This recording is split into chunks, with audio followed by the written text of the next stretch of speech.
I'm sure you've noticed that most intermediate and advanced violin repertoire requires some use of higher positions.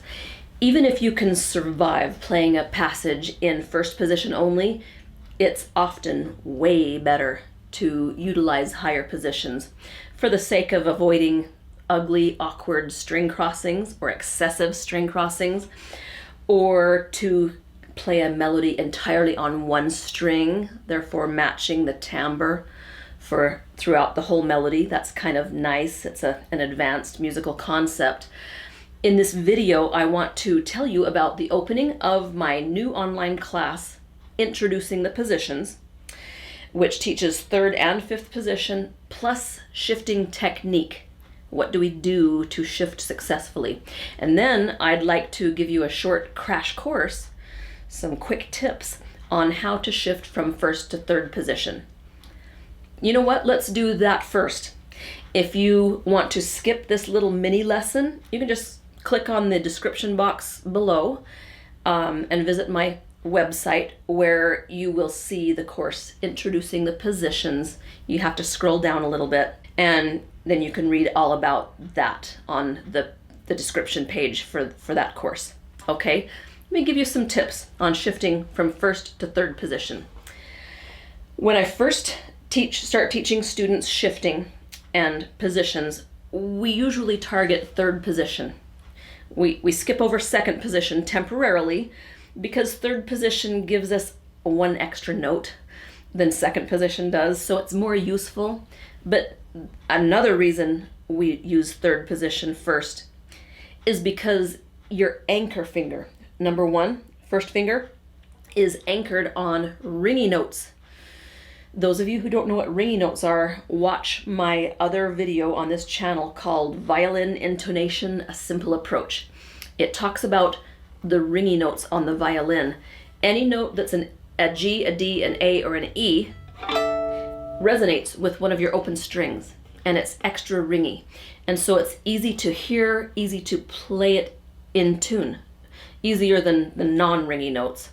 So some of your most obvious ringy notes on the violin happen to be right where your third finger usually plays in first position. The third finger is on a ringy note, except on the G string, because that third finger on G is the note C, and we don't have a C string. But the other three strings are very ringy on that third finger spot. So when you shift to third position, you're moving your first finger to the spot where third finger was. Okay, so the exercises I'm going to give you kind of help you target practice to teach you to find that ringy spot. Instead of with your third finger, you find it with your first finger. While you're target practicing, you're going to be focusing on your technique that I'm going to explain to you. Your thumb needs to not grip. It needs to slide easily in equal, exactly parallel to the first finger. Let me put that another way. Your thumb needs to move at the exact same rate as the rest of your hand. You don't want to shift and then move your thumb up. You don't want to anticipate the shift by moving your thumb first. You don't want to move your hand further and your thumb only part way. You don't want to move your thumb further and your fingers lagging behind. They should move exactly, what's the word I'm looking for? Anyway, they should move together, exactly together. Okay, that means you can't be gripping. That means you need to have decent support with your either shoulder rest, or you need to be very good at balancing your violin on your shoulder without a shoulder rest. That's all I'm going to say about that, because that's a whole nother discussion. Okay, so the bottom line for your thumb is he needs to be free to slide up or down at any given moment. He cannot be tasked with the job of supporting or holding the violin. All right, now let's talk about the fingers. When you're doing a shift, you play the note you're going to leave. Obviously, we press the string down to play a note, but then you let go of the pressure, but you keep your finger on the string. So you're just touching light as a feather. Okay, so you press and then you release, you slide up to the new note, and you press again. So it's press, slide, press, whether you're shifting up or down, okay? And that is easy, but it takes a little time and a lot of reminding to really truly get that down. Press, release. And in between, there's this little scratchy ghost slide. It shouldn't be a solid slide. Sometimes we do that for expressive reasons, but it's very minimal. Okay, so just master the art of press, release, and press.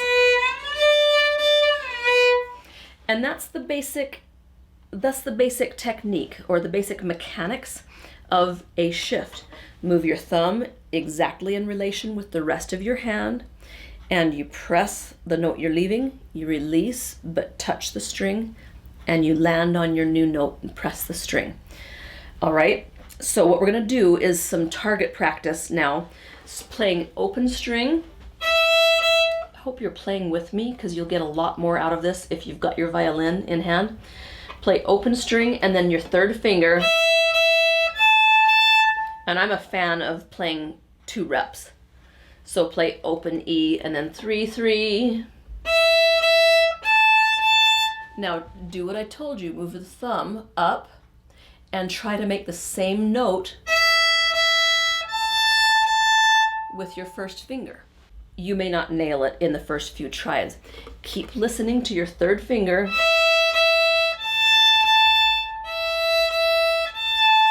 And try to nail it perfectly with your first finger and utilize the shifting technique that I taught you.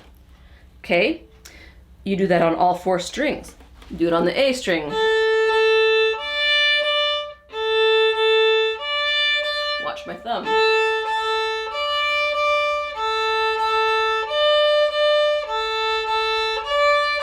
It just slides so easily up and down the neck. Do it on the D string, do it on the G string. Don't neglect one string. You'll benefit a lot if you do it on all 4 strings. So that's an example of what I call open string shifts. They're the easiest kind of shift there is because you have tons of time while you're playing an open string to complete your shift. So it's a good one to start with and to become familiar with that ringy note spot with first finger. Okay, so that's the end of your mini lesson. We barely scratched the surface of shifting technique and the mechanics involved and the target practice, and I haven't even started to explain how you become fluent in third position. My new course will go into incredible depth and incredible detail. I hope I will leave no stone unturned and no question unanswered. If you have questions, you can always contact me. Using the indispensable classic book, Introducing the Positions by Harvey Whistler, you will learn how to dissect a shift so that you understand the role of the travel finger versus the arrival finger. You will learn the difference between shifts that use an auxiliary note and shifts that do not. I already explained open string shifts and same finger shifts. You will learn third and fifth position fluently, and you'll learn it key by key so that you understand how the finger patterns change in each key. It's important for you to understand this. You don't have to memorize that, but it's important to understand that each time the key changes, your finger patterns will also change. And when you're in upper positions, that becomes very important. For more information about this excellent class, click on the link in the video description box below, or just visit my website, reddesertviolin.com. You can scroll down and find the Introducing the Positions link, and that will give you all the information you need. You can always contact me with questions as well. All right, hope you enjoyed the lesson. Good work, keep it up, and I'll see you soon.